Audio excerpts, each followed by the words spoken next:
चाची को देखा तो मेरे होश ही उड़ गए। चाची ने मुझे अपना वो दिखाकर, मेरी चाची बहुत ज्यादा खूबसूरत थी।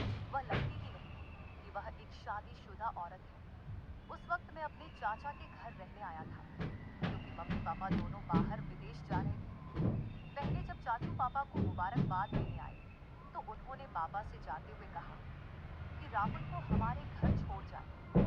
पापा ने उन्हें काफी मना किया कि अब राहुल बड़ा हो गया है और अपना ख्याल रख सकता है, लेकिन वह नहीं माने। उन्होंने पापा को राजी कर लिया और मेरी ख्वाहिश पूरी हो गई। मेरे पास हमारे पुराने घर की चाबी थी, जो खाली पड़ा हुआ था, जिसे मैं अपने मकसद के लिए भरपूर इस्तेमाल करता था। चाची मोनिका की शादी मेरे चाचा से 10 साल पहले हुई थी। मैं उस वक्त 10 साल का था, मगर उस वक्त चाची को देखकर मुझे बहुत अच्छा लगता था, क्योंकि वह न सिर्फ खूबसूरत थी, बल्कि धीमे लहजे वाली और भरपूर जिस्म की मालिक थी। चाचा और चाची की जोड़ी मिसाइल समझी जाती थी, पर अभी तक वह दोनों औलाद से दूर थे। वह दोनों ने अपनी किस्मत समझकर सब्र कर लिया था। चाची और चाचू में बहुत ज्यादा प्यार था, और मेरा अंदाजा था कि चाचा चाची की हर ख्वाहिश पूरी करते होंगे।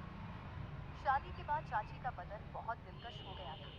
खूबसूरत तो वह पहले ही थी, मगर अब शरीर का हर हिस्सा अपनी तरफ झुकता हुआ महसूस होता था। उस वक्त जब चाची घर की सफाई कर रही थी और मैं टीवी देख रहा था, तब चाची ने मुझसे पूछा, राहुल बेटा, आज कॉलेज नहीं जाना क्या? तो मैंने दिल ही दिल में चाची को बेटा बुलाने पर बुरा मानते हुए कहा, नहीं चाची, सेमेस्टर खत्म हो गया है ना, इसलिए 1.5 महीने की छुट्टियां हैं।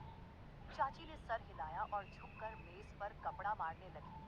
पर चाची का वो सब देखकर समझ नहीं आ रहा था कि क्या करूं और क्या ना करूं।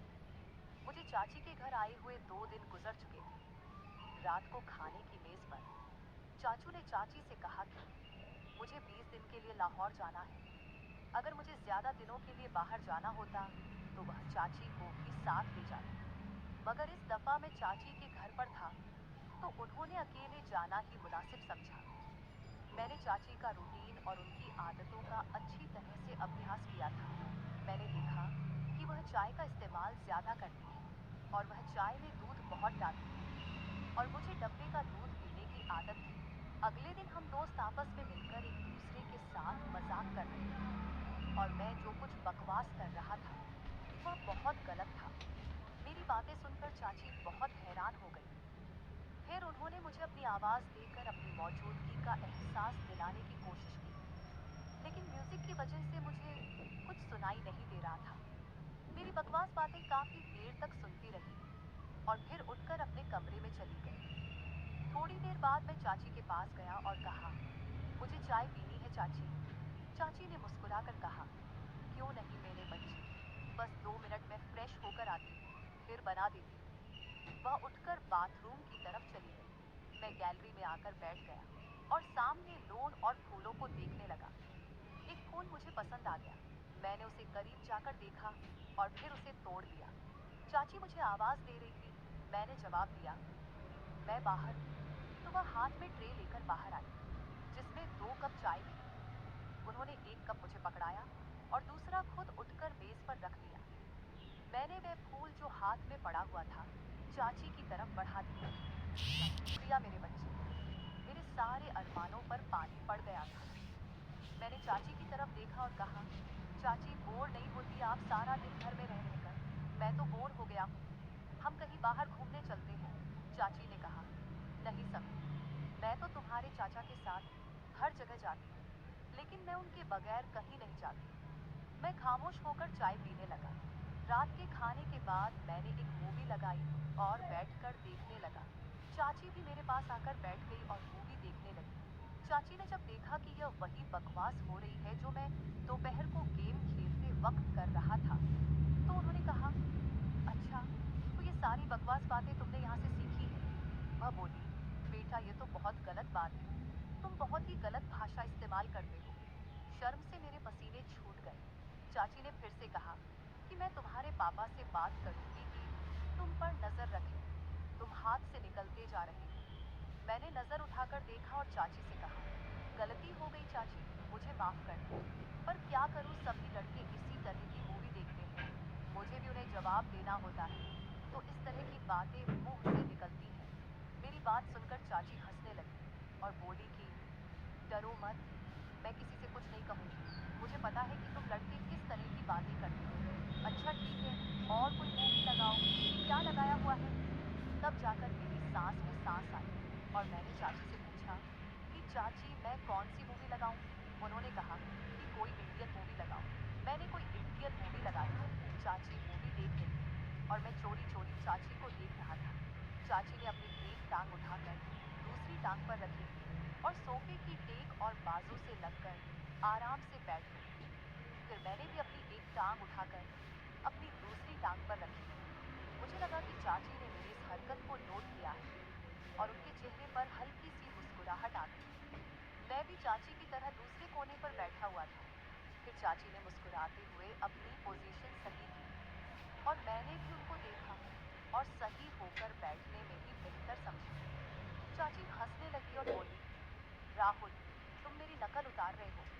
मैंने उनकी तरफ देखकर सर हिलाया तो उन्होंने थोड़ा सा गुस्सा करते हुए कहा, तुम मुझे क्यों तंग कर रहे हो?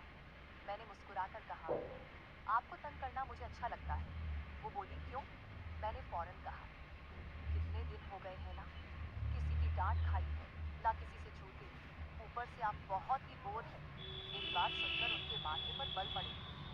उन्होंने कहा, राहुल क्या मैं वाकई बोर हूँ? तो मैंने कहा, पता नहीं अकेला रहकर मेरा क्या होगा। चाची ने मुस्कुराते हुए कहा, तुम्हें मार खानी है तो मैं देखती हूँ। वो मुझे कोई मासूम या शरारती बच्चा समझ रही और ये बात मेरे फायदे में। शायद इसी तरह की फिजूल बातें करते करते चाची मुझे काफी नजदीक हो गई। जब रात के 11 बजे उनके मोबाइल पर चाचू का फोन आया, वह उठकर अपने कमरे में गई। मैंने भी थोड़ी देर मूवी देखी और टीवी बंद किया और अपने कमरे की तरफ जाने लगा। तभी मुझे चाची के कमरे से चाची की आवाज आई, यार बहुत मिस कर रही हूँ आपको, पता नहीं कैसे गुजरेंगे ये दिन, पता नहीं दूसरी तरफ से क्या कहा गया। मगर जो बात चाची ने कही थी वह मेरे लिए किसी सरप्राइज से कम नहीं थी। सुबह मैं जल्दी उठा और फ्रेश होकर किचन की तरफ गया। किचन में कोई नहीं था। मैंने चाची के कमरे की तरफ जाकर देखा तो दरवाजा बंद था, यानी चाची सो रही थी। मैंने किचन में जाकर अपने लिए चाय बनाई और फिर कुछ स्लाइस गर्म करके मेज पर बैठकर नाश्ता करने लगा। मैं नाश्ता कर रहा था, तभी चाची के कमरे का दरवाजा खुला। वह बाहर निकली, मुझे देखकर थोड़ा सा शर्मिंदा होते हुए कहा, रात को नींद नहीं आई, बहुत लेट सोई थी, इसलिए सुबह जल्दी नहीं उठ सकी। मैंने मुस्कुराकर कहा, कोई बात नहीं, आपको नाश्ता करना है, चलो आज आपका नाश्ता मैं बना देता हूँ। मैंने कहा, चलो और नाश्ता, क्या बात है? मैंने कहा, आप फ्रेश होकर आए, मैं नाश्ता बना देता हूँ, फिर बात करते हैं। चाची ने सर हिलाया और मुस्कुराती दोबारा अपने कमरे में चली गई। तो मैंने कहा, चाची आपको नाश्ते में क्या पसंद है? चाची ने कहा, तुम जो भी बनाओगे मैं खुशी से खाऊंगी। मैंने दोबारा सर झुकाया और कहा, जैसे आपकी मर्जी, और मुड़कर किचन की तरफ गया। नाश्ता बनाने किचन में आई और चाची को आवाज लगाई। चाची हॉल में आई और कुर्सी पर बैठ गई। मैंने कहा, चाची आपका नाश्ता तैयार है, और ट्रे उनके सामने रख दिया। चाची मेरी तरफ देखकर मुस्कुरा रही। चाची ने मेरे सर पर हाथ फेरा और मेरे बालों को खराब कर दिया। मैंने चाची का हाथ कब पकड़ किया लिया है? जो मेरे सर पर था जब वो कल और यार कहा, गुड्डे वाला कब चाची है? आपने मेरे बालों का स्टाइल खराब कर दिया। चाची ने प्यार से मेरे गाल पर एक हल्का सा थप्पड़ लगाया और कहा, कुछ खराब नहीं हुआ, आराम से बैठो और नाश्ता करो। चाची ने नाश्ता किया और कहा कि राहुल तुम्हारा बहुत शुक्रिया, चलो हम दोनों पक्की दोस्ती करते हैं। आज बहुत दिनों के बाद मैं इस तरह हंसी हूँ और इतना अच्छा नाश्ता किया है। मैंने मुंह बनाकर कहा, तो क्या हुआ चाची, क्या मैं आपका दोस्त नहीं हूँ? चाची ने मेरे गाल पर छुट्टी काटी और कहा, दोस्त हो पर कच्चे वाले, आज पक्की वाली दोस्ती करते हैं। मैंने अपने गाल मलकर कहा, यार आप आंटियों की तो ये बहुत गंदी आदत होती है, गाल ही लाल कर देती है। चाची मुस्कुराने लगी और दोनों हाथों को मेरे कानों की तरफ बढ़ाया तो मैं भागने लगा। चाची हंसते हुए मेरे पीछे भागने लगी और कहा, रुक, तुम्हें मार लगाती हूँ। मैं रुक गया और अपनी कमर पर हाथ रखकर सांस लेते हुए चाची के पास गए। चाची ने एकदम मेरे दोनों कानों पर चुटकी काटी और हंसने लगी। मैंने रोने वाली शक्ल बनाते हुए कहा, आपसे तो कोई प्यार की उम्मीद ही नहीं है, आप बहुत बेरहम हो।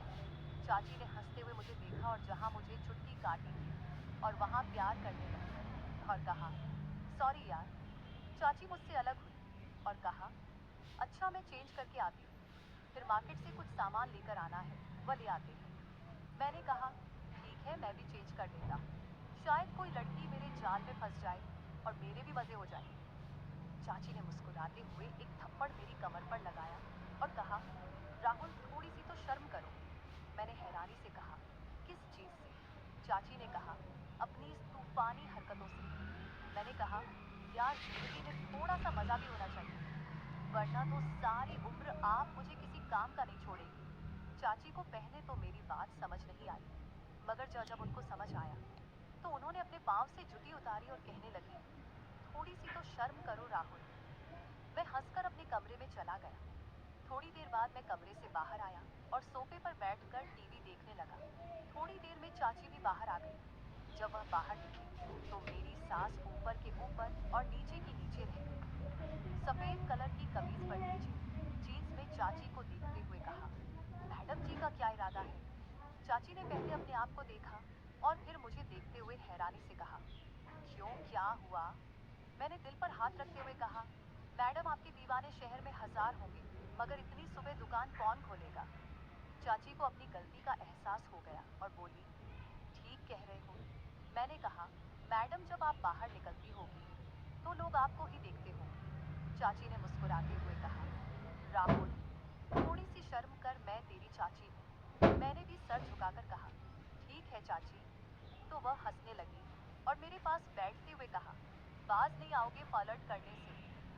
मैंने उनकी तरफ देखते हुए कहा, कौन बदकिस्मत आपसे फ्लर्ट करना चाहता है? चाची ने मुस्कुराते हुए कहा, माफ कर यार। थोड़ी देर की खामोशी के बाद चाची मेरे करीब आई और बोली, सच में तेरी कोई गर्लफ्रेंड नहीं है?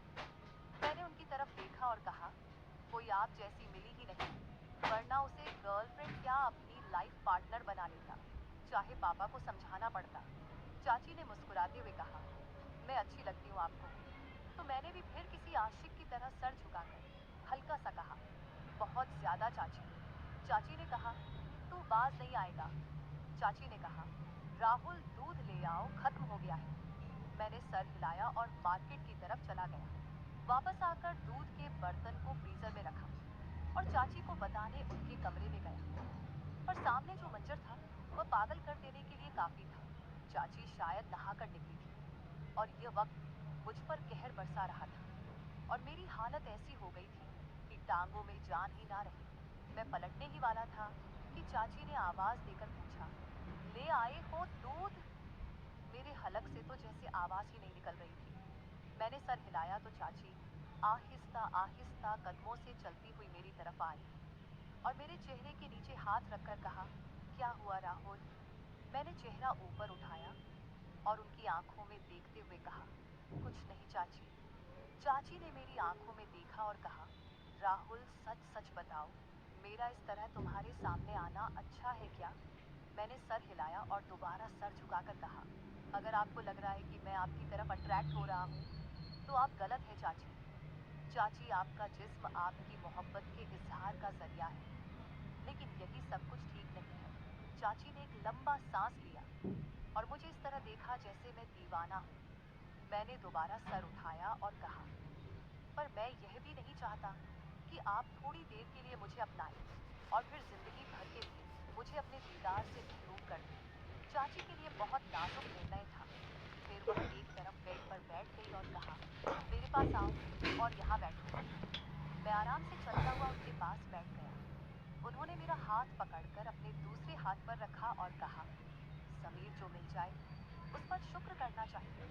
चाची के जहन में क्या चल रहा था और उस वक्त वहां से मैदान जंग छोड़कर भाग जाने वाली बात थी। मैं सुकून से कमरे में वापस आ गया। मुझे लगा कि चाची अंदर रो रही है। उनकी सिसकने की आवाज बाहर तक आ रही थी। मैं दरवाजे के पास गया और कहा कि आप ठीक हैं? अंदर से कोई जवाब नहीं आया, बस सिसकने की आवाज बंद हो गई। मैंने फिर पूछा, चाची क्या बात आप क्यों रो रही है? अंदर से आवाज आई, राहुल, मैं थोड़ी देर के लिए अकेली रहना चाहती हूँ। प्लीज अपने रूम में चले जाओ। मैंने कहा, ठीक है। आप ठीक तो है ना? चाची ने कहा, मैं ठीक हूँ। मुझे कुछ समझ नहीं आ रहा था कि आगे क्या करना चाहिए। मैं जल्दी से वापस आ गया। फिर कुछ देर बाद चाची भी फ्रेश होकर बाहर आई और मुझसे माफी मांगने लगी। उस दिन के बाद से मैंने चाची का बहुत ज्यादा ख्याल रखना शुरू कर दिया, क्योंकि वह बहुत ज्यादा तन्हाई का शिकार हो गई थी और मुझसे प्यार करने लगी थी। मैंने फोन करके चाचू को वापस बुलाया। चाची जवान और खूबसूरत औरत थी, इसलिए वह अपनी तन्हाई को मिटाने के लिए बहुत ज्यादा तरस गई थी। लेकिन यह शुक्र है कि हम दोनों में इस तरह का कुछ भी नहीं हुआ। कुछ दिन मैंने और चाची के घर गुजारे और फिर मेरे मम्मी पापा घर वापस आ गए और मैं अपने घर वापस चला गया। मेरा सभी लोगों को यही कहना है कि हमेशा घर में किसी के सहारे अपनी बहन या बेटे को अकेले छोड़कर ना जाओ, क्योंकि अकेलेपन से जूझ रहा इंसान कभी भी गलत रास्ते पर जा सकता है। लिहाजा ये काम करने से पहले हजार बार सोचें, क्योंकि आप